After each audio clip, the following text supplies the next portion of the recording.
Hello guys, তো আজকে আমি চলে গেছিলাম সোদপুর বারবিকিউ নেশনে। এটা আমার ফার্স্ট টাইম বারবিকিউ নেশন যাওয়া। অনেক দিন ধরে ইচ্ছে ছিল যাওয়ার। তো আজকে হঠাৎ ঠিক হলো যে বারবিকিউ নেশন যাব। তাই রাস্তা দিয়ে ভিডিও বানাতে বানাতে আসা হয়নি, তাই প্রথমেই খাবারের জিনিস দেখিয়ে দিলাম। তো ওদের এত স্টার্টার আইটেম ছিল না, স্টার্টার আইটেম খেয়েই পুরো পেট ভরে গেছে। দেখো বিভিন্ন রকমের স্টার্টার ছিল। আর ওদের ফুচকার টক জলটা না জাস্ট অন্য রকম লাগলো আমার খেতে, একদম অন্য রকম, ভীষণ সুন্দর লেগেছিলো। আর তারপরেই আমার চোখ চলে গেছিলো ওই ডেজার্টগুলোর দিকে, যেটা আমার ভীষণ পছন্দ।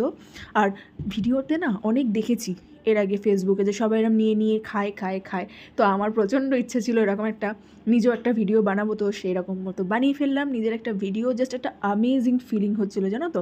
আর খেতেও ভীষণ সুন্দর ছিল, কারণ আমার কেক পেস্ট্রি ভীষণ পছন্দ। আর এই যে দেখছো ছোটো ছোটো পান্তুয়াগুলো, এগুলো জাস্ট দারুণ ছিল, একদম গরম ছিল, জাস্ট দারুণ দারুণ। তো এগুলো খেয়েই অর্ধেক পেট পুরো ভরে গেছিলো। আরও যে মেন কোর্সে যাব সেদিকে ইচ্ছাই করছিল না, কিন্তু কী করব, গেছি, সবটাই টেস্ট করতে হবে। আর এটা ছিল গাজরের হালুয়া, আমার ঠিক পছন্দ না বলে আমি নিইনি। তো আসি চাইনিজ প্যাটারে ছিল এই chowmein, mixed fried rice, chilli chicken, এগুলো নিয়েছি। টেস্ট করে দেখলাম খুব একটা মনের মতো লাগলো না। তবে টেস্ট করেছি, অ্যাভারেজ লেগেছে। খুব একটা যে সুন্দর হ্যাবক কিছু খেতে সেটা নয়, আবার যে খুব একটা বাজে খেতে সেটাও নয়, তবে টেস্ট কিন্তু মোটামুটি ছিল। এরপরই চলে গিয়েছিলাম বিরিয়ানিতে।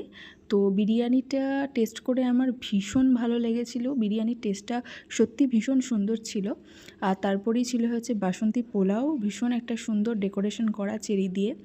আর তারপর নিয়ে নিয়েছিলাম হচ্ছে মাটনটাও দারুণ লেগেছিলো। বিরিয়ানি অ্যান্ড মাটনের কম্বিনেশনটা জাস্ট অতুলনীয় ছিল।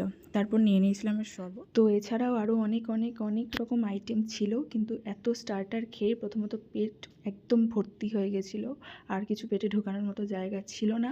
তো দেখো আরেক সাইডে বার্থডে সেলিব্রেশন করছিল একজন, আর ওনারা খুব সুন্দরভাবেই সেই সেলিব্রেশনে সহযোগিতা করেছিল।